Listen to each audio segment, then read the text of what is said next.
마태복음 족보는 중요한 의미가 있습니다. 많은 사람들이 기록을 남겼는데 성령의 감동으로 이유 없이 이렇게 축약돼가지고 66권에 남겨질 이유가 없습니다. 특히 신약의 제일 먼저 시작하면서 마태복음을 났거든요.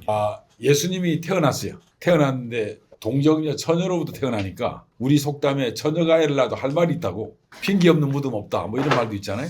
처녀가 애를 낳았어요. 사람들한테 예수님이 메시아다고 이야기하는 게 유대인들한테 유대인들이 의문을 가진 거예요. 아니 어떻게 처녀가 애를 낳을 수 있냐?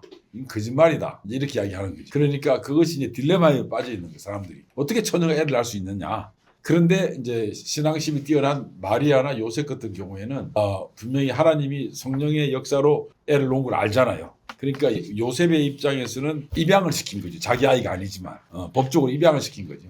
근데 이제 처녀가 애를 낳았다고 하니까 동네 사람들이 전부 다 뭐라고 한마디 해주고 싶었는데, 그래도 마리아하고 이 어머니 신앙이나 마리아의 신앙을 다 알기 때문에, 이게 추측입니다만 앞에서 욕을 못했어요. 워낙 신앙심이 뛰어난 분이라.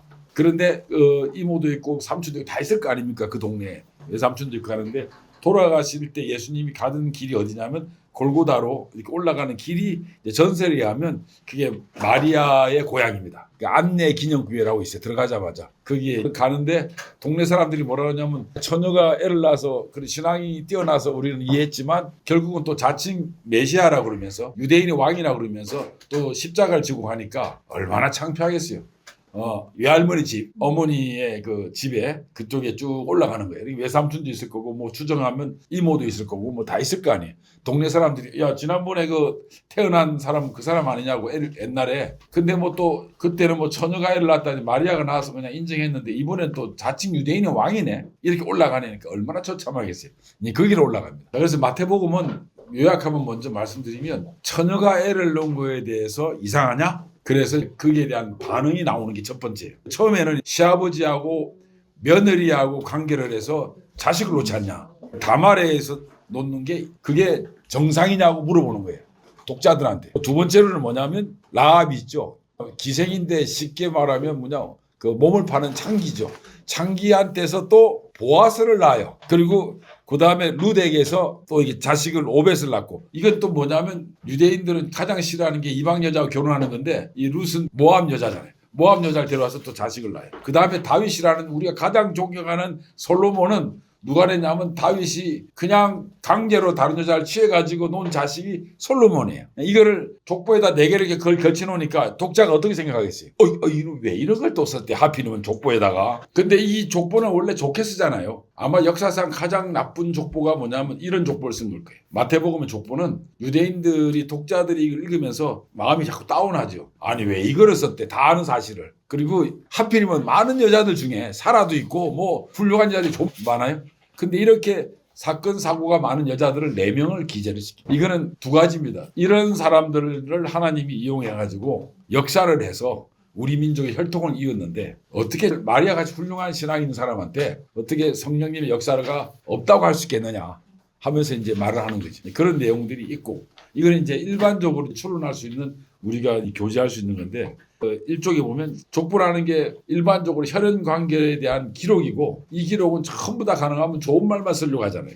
근데 이 마태복음은 역사적인 그 사실을 그대로 썼다는 거지. 그래서 이 구약의 족보 나오는 거는 이스라엘 민족의 정체성을 이야기했다면, 이 마태복음의 족보는 어떤 걸 가리키냐면, 예수님이 메시아면서 다윗 왕과 혈통을 육적으로 가지고 태어났다. 사실은 이 다윗 왕 혈통을 갖지는 못한 게 마리아가 아니라 요셉의 역할인데, 그래도 법적으로는 이제 충분히 가졌다는 것을 증명하는 것도 되는 거죠. 근데 여기서 뭐냐면, 이게 하나님의 역사가 어떤 개입이 있었는지 이거를 너네들이 알라고 이제 독자들한테 이야기하는 겁니다. 그리고 족보에는요 다 나타나요. 누가복음 족보가 좀 이따가 나오지만, 누가복음과 마태복음 족보가 다른 게, 마태복음은 뭐 약간의 논란의 소지가 있습니다만 일반적으로 유대인들이 그 마태복음의 제1차 독자라고 봐요. 그 유대인들 상황을 다 맞췄었어요. 그래서 뭐 사도행전 같은 경우는 누가는 이방인들을 대상으로 글을 쓰기 때문에 가능하면 일반적인 용어를 쓰려고 그래요. 이방인들이 이해하는 용어를 쓰는데, 이 누가복음도 마찬가지고. 그런데 이 마태 같은 경우에는 유대인 중심으로 쓰기 때문에 율법 이야기가 많이 나오고 서기관 이야기도 많이 나오고, 그렇게 쓰면서 솔로몬 중심으로 이야기를 쓰는데, 누가복음 같은 경우에는 다윗이 솔로몬을 오지 않고 나단의 역사를 쓰기 시작하고, 그리고 마태복음에서는 아브라함부터 이야기한다 그러면 누가복음은 아담부터 이야기해버려요. 그래갖고 일반적인 전 세계 사람을 대상으로 한다는 거죠. 자, 어떻든 간에 선택적인 기록을 해요. 다윗 왕가가 다 나오지도 않고 그 다음 여자들도 사라나 훌륭한 사람 많이 있는데 하필이면 문제가 많다기는 좀 그렇지만 하여튼 이 네 분의 여자 있잖아요. 이런 사람들을 게재시킴으로써 이 말하고자 하는 의도가 있는 거예요. 마태는 뭘 말하고자 하면 말씀드린 대로 이런 사람들한테도 하나님이 역사를 하시는데 어떻게 마리아한테 이렇게 역사한 걸 너희들 믿지 않느냐. 이 앞에 그는 역사적 사실이란 말이에요. 근데 그 역사적 사실임에도 불구하고 엄청나게 창피한 이야기들도 있단 말이에요. 어떻게 몸 파는 여자하고 결혼을 하고 이방 여자하고 결혼할 수 있느냐. 그리고 어떻게 하면 시아버지하고 며느리하고 또 관계를 해서 자식을 놓을 수 있느냐. 어떻게 하면 가장 존경하는 왕이 남의 여자를 뺏어오고 그 남자를 죽게 만들고 이 범죄는 이게 끝도 없는 범죄인데 다 아는 사실 아니냐. 그런데 예수님을 놓은 게 이제 이렇게 문제가 없는데도 불구하고 너네 문제를 삼느냐 이렇게 이야기하는 겁니다. 그래서 이쪽에 제일 밑에 보면 마태복음의 족보가 왜 이런 의미가 있냐면 기본적으로 구약에서 예언했던 분이 바로 예수님이시고 그 예언에 성취하기 위해서 위에 족보에 여자 4명 있죠. 이렇게 다 껴있다는 거죠. 너네 역사는 이렇게 불순물이 많은 역사다. 너네 역사는. 그럼에도 불구하고 하나님께서 이 연약한 이방 여자, 이 말도 안 되는 창기, 말도 안 되는 시아버지 며느리의 관계 이런 걸 다 하나님께서 사랑으로 하나님의 역사는 너네들이 생각하는 그런 역사가 아니고 무제한적인 역사를 움직이시고 약하지만 하나님의 역사가 개입할 수 있는 이런 것들이라고 설명하는 거죠. 그 결국은 예수님을 예언의 종착역으로 메시아를 이야기하기 위해서 이렇게 설명한 거라고 이야기를 하고 있습니다. 그렇게 어마어마한 사건이죠. 그러니까 독자들은 이 한마디 마태복음 족보를 보고 제일 마지막에 마리아는 성령으로 태어났다고 하니까 읽다가 있잖아요. 처음에 왜 이걸 왜 썼지? 에이 하다가 막 창피하죠 유대인들은. 그런데 밑에 와 보니까 성령으로 잉태된 걸 어떻게 생각하냐 하니까 기가 팍 죽는 거죠. 밑에 가서 기가 팍 죽는 그런 효과가 있지 않았겠 이렇게 이제 생각을 합니다. 그리고 이 여인이 등장하는데 말씀드린 대로 이 여인들의 등장은 어마어마한 사건이에요. 4명이 등장하는 건 어마어마한 사건이죠. 그리고 또 하나 언급할 수 있는 거는 바벨론 포로가 언급이 됐다는 거예요. 그러니까 너네들의 역사가 강대국부터 잡히고 그리고 귀환하고 우리가 지난 수요일 날 에스라 느헤미야 하는데 그만큼 하나님께서는 너네가 이렇게 불순물이 많은 그 종족이고 그렇지만 하나님 역사하고 너네들이 강대국한테 잡혀가는데도 불구하고 다시 이렇게 끄집어내고 이렇게 그 제2, 제3의 출애굽을 시키고 이런 하나님이시다는 걸 보여주는 거죠. 그러면서 그 중심에는 항상 이겁니다. 이 마태복음의 족보는요. 다윗을 잊어버리면 안 돼요. 아브라함부터 다윗 있잖아요. 다윗부터 내려가는 거. 항상 다윗을. 조금 있으면 이제 어마어마한 놀라운 사건이 있는데 그게 뭐냐면 항상 마태복음의 족보에는 다윗이 핵심에 있어요. 다윗이 핵심에 있어요. 그래서 다윗을 뻗어나가는 이런 것들을 갖고 있습니다. 그 다음에 또 하나는 이제 요셉의 역할입니다. 요셉이 어떤 걸까 아마 세대 구분입니다. 이게 전부 다 14대로 구분을 해요. 여러분 잘 알죠? 14대. 왜 14대로 될까요? 14대 이유가 있습니다. 14대가. 그 다음에 요셉의 역할이 요셉은 별거 아닌 것 같지만 성지순례 가보셨죠? 성지순례 가면 요셉이 있죠. 나사렛에서 이러고 있어요. 이러고 있어요. 기도하고 있어요. 이렇게. 내가 만약에 요셉이었으면 또 던졌을 거예요. 그죠? 정혼을 했으면 이게 이제 결혼을 한 거나 마찬가지예요. 법적으로 혼인신고한 거예요. 같이 동거 안 했더라도. 근데 여자가 임신을 했어요. 그런데 성경에 보면 요셉이 가만히 끊고 자는 거지. 우리 같으면 도끼 들고 쫓아가고 막 돌 던지고 난리 났을 거예요. 이게 말도 안 되죠. 근데 요셉은 가만히 끊고 자 했단 말이에요. 그러니 독자가 보고 뭐라고 그러겠어요. 다윗은 나무 여자 훔쳐왔고 누구 막 이러는데 이 성령을 잉태했고 그 남편은 이렇게 정중히 기도하면서 이걸 어떻게 하면 좋을까 하고 끊는 거예요. 그러니까 요셉의 신앙에서 누굴 유추할 수 있냐면 거기에 부인이 되는 마리아의 신앙을 유추할 수 있죠. 이게 부창부수라고 서로 똑같을 거 아니에요. 마리아의 신앙도 엿볼 수 있는데 거기 가면 요셉이 이러고 있습니다. 이렇게 이 흉상 하나 만들어 놓고 그러니까 이거 웃자면 좋냐고 이러는 거예요. 이거를 막 이렇게 하는 거예요. 그러니까 막 딜레마에 빠져 있는 거예요. 자기가 고민하는 거죠. 그 다음에 마지막으로 성령의 임티가 됐다는 거 있죠. 이게 중요한 거죠. 하나님이 이 여자들 4명까지 있으면서 이렇게 불순물 많은 여자들을 역사해가지고 하나님의 그 구원 계획을 이루려고 하는데 성령의 역사가 있으면서 요셉을 통해서 부자지간을 맺어주고 이렇게 했네. 이 모든 결론은 뭐냐?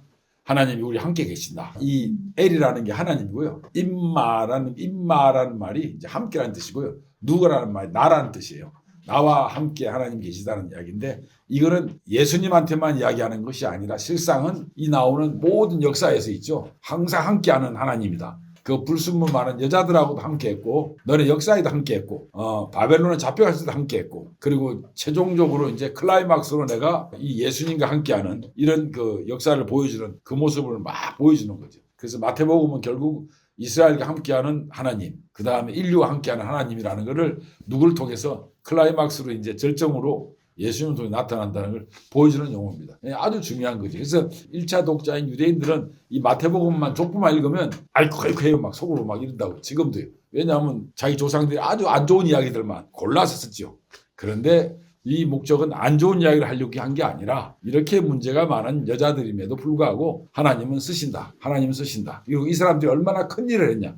이 사람들이 없었으면 다윗 계보가 연결됐겠냐 하는 것을 설명하는 거지. 그래서 룻기 보면 제일 마지막에 이 사람이 이 자식을 놓고 룻이 나중에 그 다윗의 정조모가 된다. 이런 식으로 써 있어요. 21절에 보면 살모는 보아스를 낳고 보아스는 오벳을 낳고 오벳은 이새를 낳고 이새는 다윗을 낳더라. 근데 그 후에 보면 17절에 보면 여기 나오미가 아들 태어났다 하여 그 이름 오벳이라 했는데 그는 다윗의 아버지 이새의 아버지였더라. 이렇게 딱 나오잖아요. 그래서 여기에 누가 낍니까? 여기에 우리가 말하는 어떤 여자가 끼는 거예요? 네 명의 여자 중에?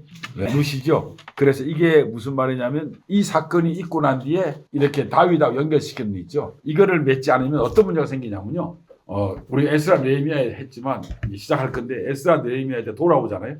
에스라 느헤미야 페르시아에서 귀환을 하는데 바벨론 포로에서 귀환을 하는데 와보니까 전부 다 이방 여자들하고 결혼한 거예요. 그래서 깜짝 놀래가지고 왜냐하면 여호와 종교로 뭉친 민족인데 이게 이방 여자하고 있으니까 이게 이 나라 자체가 엉망진창 되니까 어떤 명령을 내리냐면 이방 여자하고 결혼하지 말라고 한 거예요. 이방 여자하고 결혼하지 말라고 명령을 내리는 거예요. 전부 다. 그 다 이방 여자 결혼하면 안 되잖아요. 이거는 마치 우리가 믿지 않는 사람하고 결혼하는 거하고 똑같은 거예요. 쫓아내듯이 그렇게 됐는데 돌아보니까 다윗의 할매가 이방 여자네. 깜짝 놀랄 거 아니에요. 그런데 뭐라고 그러냐면 그분은 다르다. 역사적으로 그분은 이렇게 훌륭한 사람이었다. 그런 유대인들보다도 더 효부였다 하는 것을 이야기한 거지. 제 말 이해되십니까?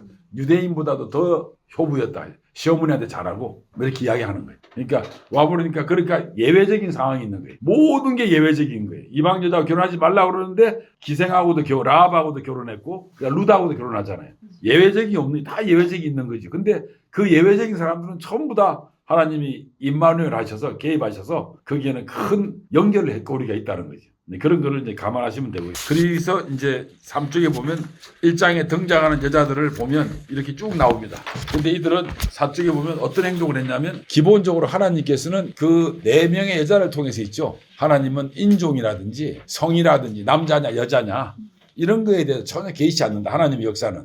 그 하나님은 천한 사람 귀한 사람은 우리끼리 하는 이야기지 하나님 보기에는 다 이유 있는 쓸모 있는 그런 그 존재들이기 때문에 하나님은 인종이나 성이나 뭐 이런 거를 개의치 않는다. 천한 사람 귀한 사람 없다는 거를 은연중에 마태복음에 보여주는 거예요. 그러니까 이게 충격적이죠.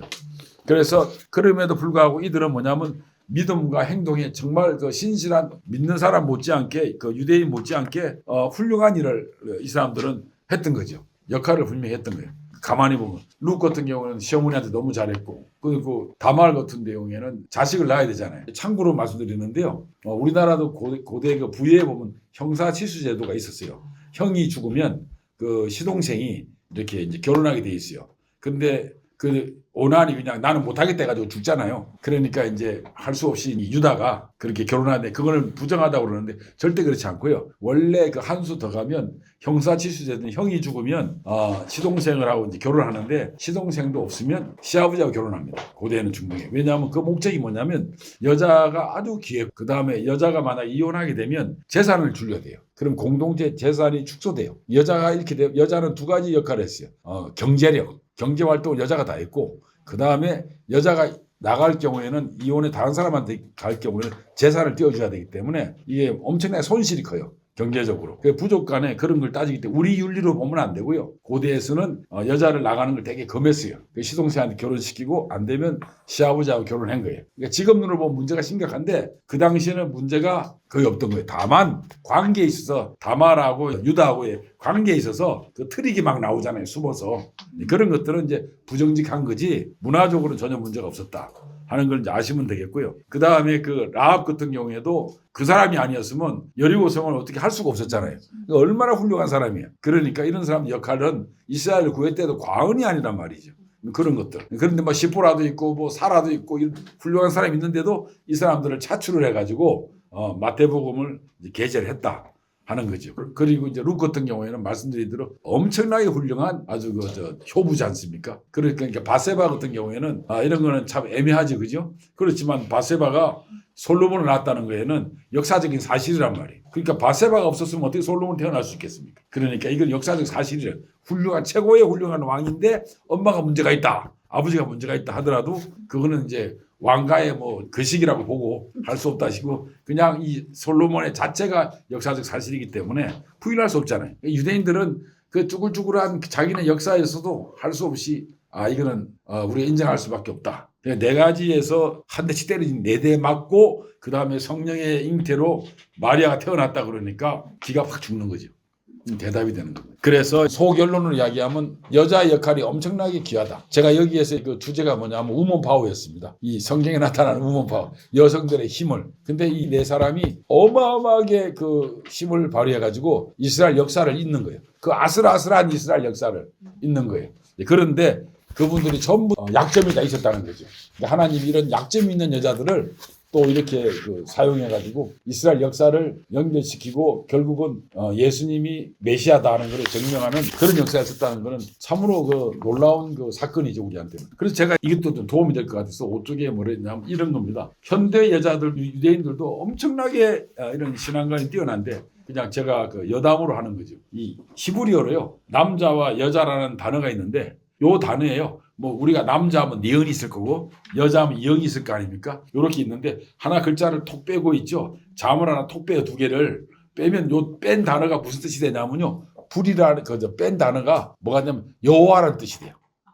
그리고 뺀 단어가 그 빼면 양쪽 다 단어가 똑같아요. 무슨 단어냐면 불이라는 뜻이에요. 여호와가 남녀 사이에 없으면 불이 되어버린다는, 타버린다는 뜻이에요. 지금 내가 방언하는 것 같은데 다 표정 보니까 이거 이렇습니다. 남자란 여자라는 히브리어로 가운데 하나 뭐를 쪽 빼면 단어를 기억을 빼든지 니은을 빼든지 빼면 그 2 단어는 어떤 뜻이냐면 여호와의 야자야, 여호와의 축약정인데 여호와라는 뜻이 되고요. 빼고 나면 2 단어가 똑같은데 그 단어가 뭐냐면 불이라는 뜻이 돼요. 불이라는 뜻. 그러니까 여호와가 없으면 타버린다는 거, 둘이가 불타버린다는 거. 더 태운다는 뜻이. 걔네 언어가 그래요. 그만큼 무시무시한 단어예요. 그래서 히브리어로 그런 뜻이 있습니다. 그걸 그냥 복잡하게 그냥 5쪽에 써놨으니까 한번 자세히 읽어보시죠. 하여튼 그런 뜻이에요. 2번째는 뭐냐면 남편은 절대 여자를 울리면 안 된다. 여자들은 너무 훌륭하다. 그래서 울리면 안 된다. 그래서 눈물병이라고 들어보셨어요? 내가 이야기했죠, 옛날에. 근데 눈물병이 어떤 거냐면요. 유대인들은 고대 중동에는 다 눈물병을 들고 다녔어요. 그래가지고 울면 눈물을 담아요. 그 네로 책을 보면 눈물병이 있어 이렇게. 그래서 암마레가도 있고 저기 고린도가 눈물병이 있다고 이렇게 고대에는. 그 사람 우리는 몰라서 그렇지 눈물병을 다 들고 다녔어. 울면 눈물을 담았어. 그 네로가 책을 보면 로마가 불탄다, 슬프다, 눈물병을 갖고 온다는 말도 있고 자기 친구가 들 눈물병이. 그래서 여자가 예수님의 발을 눈물로 씻었다고 그러잖아요. 그게 뭐냐면 눈물병을 쏟은 거예요. 우리는 눈물로 씻었다, 눈물을 엄청나게 흘렸나 보다, 그 자리가 아니라 눈물병이 있었어요. 근데 여자가 원래 이 눈물병을 들고 다니다가 결혼할 때 신랑한테 여자가 뭐라 그러냐면 내가 이렇게 슬프게 살았다, 슬픈 일이 많다, 너를 만나서는 다시는 안 울기를 바란다는 거로 눈물병을 보여줘요, 신랑한테. 근데 이 여자가 눈물병을 예수님 앞에 다 쏟은 거는 그런 뜻도 있지만 다른 뜻으로 보면 뭐냐면 발을 씻겠다는 뜻도 있지만 당신이 나의 남편이나 마찬가지다. 내가 이렇게 슬펐으니까 이제부터 이 눈물병이 필요 없고 모을 필요도 없고 이제 당신이 있으니까 나한테는 다 오케이다 뜻이. 그러니까 문화가 그렇습니다. 그런 거는 사람들이 잘 모르죠. 눈물병을 들고 다녔어요. 그래서 페르시아 같은 데서는 옛날에 눈물병이 우리 집안에 누가 죽어가면 슬프다고 눈물병을 사가지고 눈물을 다 담아요. 우는 거를. 그래가지고 자기네 신한테 이렇게 해요. 우리가 이렇게 슬픕니다. 우리가 이렇게 슬프니까 제발 좀 우리 눈물을 거둬주십시오. 그래서 눈물병이라는 말이 성경에 많이 나와요. 사실은 곳곳에. 그래서 눈물병을 그 남편은 여자를 눈물 흘리게 하면 안 된다. 왜냐? 하나님이 왜 눈물 흘리니 다 세고 계시다 하늘에서. 그 유대인들 그렇게 이제 속담이 있어요. 여자를 울리면 안 된다. 그 다음에 하루에 유대인들 법칙이에요. 남편은 아내를 일주일에 3번 이상 포옹해 줘야 된다. 무조건 감싸줘야 된다는 뜻이죠. 그리고 아내를 때린 자는 엄벌을 받아야 된다. 여자를 때릴 때 저는 맨날 주례를 한 8, 9번 썼는데 항상 제일 짧게 썼어요. 그래서 주례를 되게 잘한다고 소문났는데 왜냐하면 그냥 마누라 때리지 마라. 약속해라. 뒤로 돌아서서 약속해라. 그리고 눈으로만 주먹을 때리는 거 말고 레이저로 눈으로 쏘지도 말고 바디랭귀지도 하지 말고 해라. 여자를 때리면 절대 안 된다. 이게 아주 유대인들의 철칙입니다. 그 다음에 아내가 원치 않을 때는 일방적인 성적 욕구를 채우면 안 된다. 그 다음에 4번째는 뭐냐면 이 하이라이트예요. 안식일 전날에 있죠. 이 식탁에 일주일에 한 번씩 밥 먹을 거 아니에요. 자기네들이. 그런데 그 대가족인데 그 남편이 일어나 벌떡. 그래갖고 우리 부인은 뭐 최고다. 뭐 이 사람이 없으면 우리 집이 어떻게 이룰 수 있겠냐. 하나님께서 이렇게 훌륭한 지혜자를 주셔가지고 우리 집에 이렇게 강성합니다. 막 이러고 막 하는 게 막 자식들이 보고 있죠. 뭘 느끼겠어요? 우리 엄마 최고 하잖아요. 막 일주일에 한 번씩 해요. 일주일에 한 번씩 5분 내지 10분씩. 유대인들은 항상 그래요. 밥상 앞에서요. 밥 먹기 전에. 그러니까. 예? 그런다니까요. 지금 오늘부터 한번 해보세요. 나도 못하겠는데.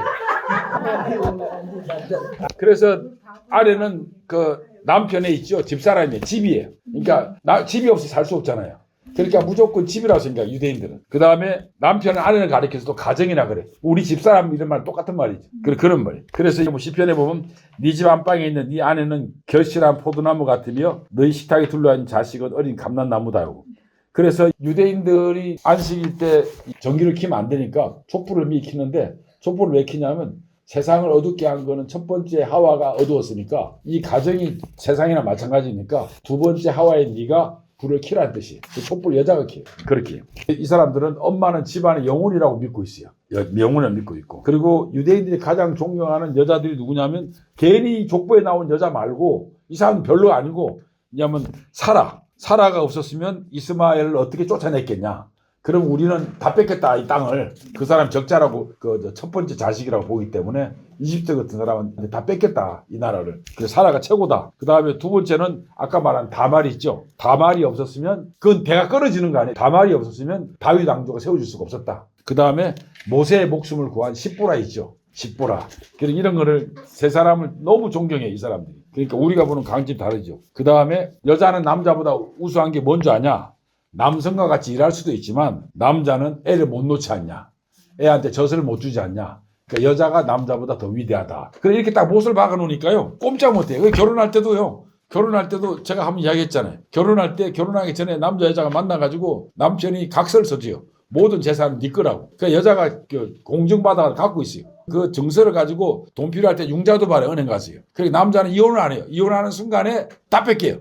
지금도 그래. 다 뺏긴다고. 아주 그냥 그래서 유대인들이 이혼한 확률이 제일 적다고 그러는데 그렇지 않아요. 재산 다 뺏기니까. 그냥 그 각서 쓴다니 결혼할 때. 다 뺏기에 다. 좋죠? 다 뺏겨요.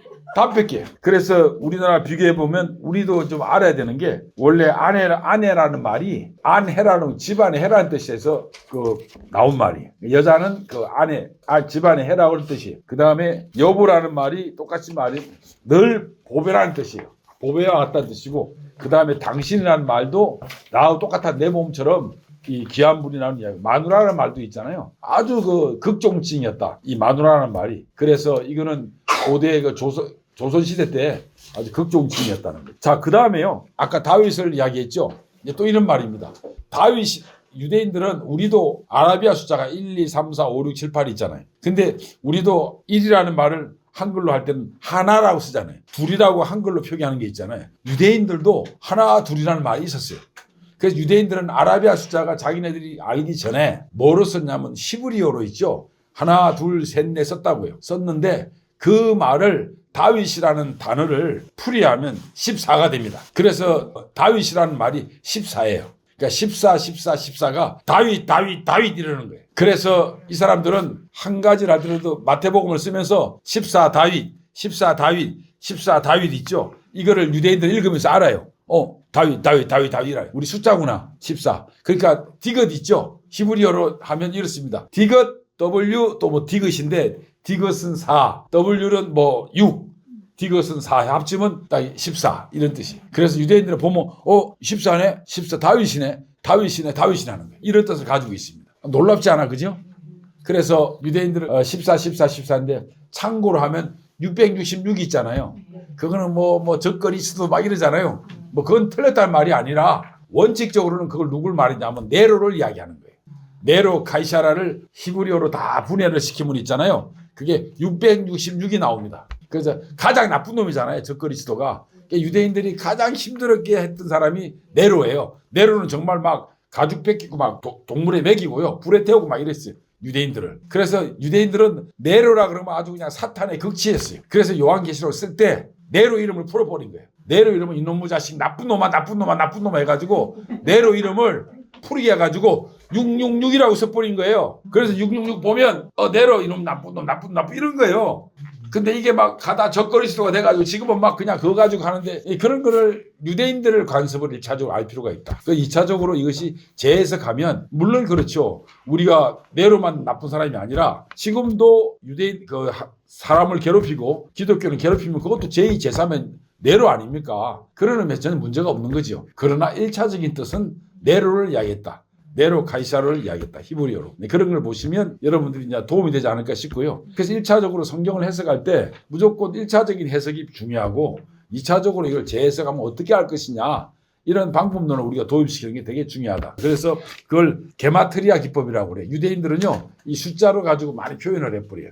1차적으로 족보에는 다윗을 깔았다. 그러니까 마태복음을 보면 여기에 이게 다윗이 쫙 깔려 있습니다. 이 사람들이 보면 다윗이네 막 이런 것들 깔려 있어요. 그래서 유대인들한테는 이 다윗이 훌륭한 분이고 다윗과 같은 메시아가 다윗 같은 왕이 나타난다 해서 말씀드린 대로 불쌍한 사람들이 예수님을 부를 때 다윗의 자손이요 나를 불쌍히 여기십시오 하고 계속 그런 말하는 이유가 바로 다 그런 이미지가 배경에 깔려 있다. 이렇게 보시면 됩니다. 그래서 8쪽에 보면 제가 이제 읽어드리겠습니다. 마태복음 족보는 단순한 가계도 이상의 의미를 가지고 있습니다. 예수님께서 유대 역사에서 어떤 역할을 하고 있는지 그리고 구원 역사가 어떻게 일어났는지 그리고 하나님의 약속의 세대를 거치고 예수 그리스도를 통해서 성취됨을 보여줍니다. 이러한 역사 중심에는 신앙의 모범을 보인 여인들이 있었습니다. 영적인 파워인 셈입니다. 이를 통해서 우리는 다음과 같은 교훈을 얻게 됩니다. 첫째, 하나님의 구원 계획에는 항상 여인의 역할이 있었다. 둘째, 회개와 변화의 가능성이 있습니다. 이 여자분들 전부 다 이제 이 하나님한테 순종하는 모습이 곳곳에 나타나고 있습니다. 그 다음에 셋째, 예수님은 모든 인류를 위한 구세주임을 보여줍니다. 이거는 유대인만 구원하는 게 아니라 족보에 라합도 있고 뭐 이렇게 룻도 있죠. 이런 것들 뭐 이방 여자에 대해서도 하나님이 쓰신 것을 볼 수 있으면 이거는 더 확장시키면 이방 사람들에 대해서도 예수님께서 구세주이다는 걸 은연중에 보이는 그런 배경이 깔려 있습니다. 그리고 네 번째로는 다 아시다시피 하나님의 은혜와 자비가 나타납니다. 이렇게 형편없는 사람들한테도 하나님의 역사를 통해서 구원의 역사가 이루어지는 걸 보면 얼마나 놀랐습니까? 그래서 결론적으로 마태복음 족보에는 이 여인들이 포함된 것은 단순한 역사적 기록을 넘어서 하나님의 구원 계획의 무제한성을 엿보게 하며 여인들의 삶의 질곡에서 하나님의 구원 계획이 어떻게 나타난지를 보여주고 결국은 이 사람들의 존재가 예수 그리스도의 출현에 지대한 영향을 미쳤다는 걸 보여줍니다. 예수님은 우리와 함께 한다는 이런 것들을 쭉 보여주고 있는 역사 속에서 제일 밑에 보면 두 번째 보면 이제 바울을 제가 인용해 봤는데요. 특히 바울한테는 아주 세 분의 여인들이 있었습니다. 아주 훌륭한 사람들. 제일 밑에 보면 브리스길라라는 사람이 있고 동역자죠. 동역자로 나와 있고 그 다음에 루디아도 나와 있는데 브리스길라 같은 경우에는 바울이 뭐라고 그러냐면 나를 위해서 목숨을 내놓은 사람이라 할 정도로 그 다음 루디아 같은 경우에는 이 유럽의 기독교 공동체가 세워지는데 결정적인 역할을 하는 사람이죠. 그 다음에 베베 같은 경우에는 뭐라고 그러냐면 교회 일꾼이라고 그랬어요. 그러니까 여자가 교회 일꾼이라고 바울이 이야기했다. 이런 것들. 그래서 제가 제일 밑에 이제 끝으로 한번 읽어보겠습니다. 새롭게 시작하는 수원 서북교회에서 자매님들의 역할이 작지 않습니다. 건강한 성경적 가르침과 분별을 기반으로 평등과 연합을 통해 자매님들이 교회에서 중요하고 다양한 소임을 수행할 수 있도록 기도하며 바랍니다. 이러한 자매님들의 활동과 역할이 우리 교회를 더욱더 포용적이고 합리적인 신앙 공동체로 성장하는 데 중요한 역할을 할 것으로 확신합니다. 우리 교회에서 브리스길라와 루디어와 베베가 있음을 진심으로 자랑스럽게 생각합니다.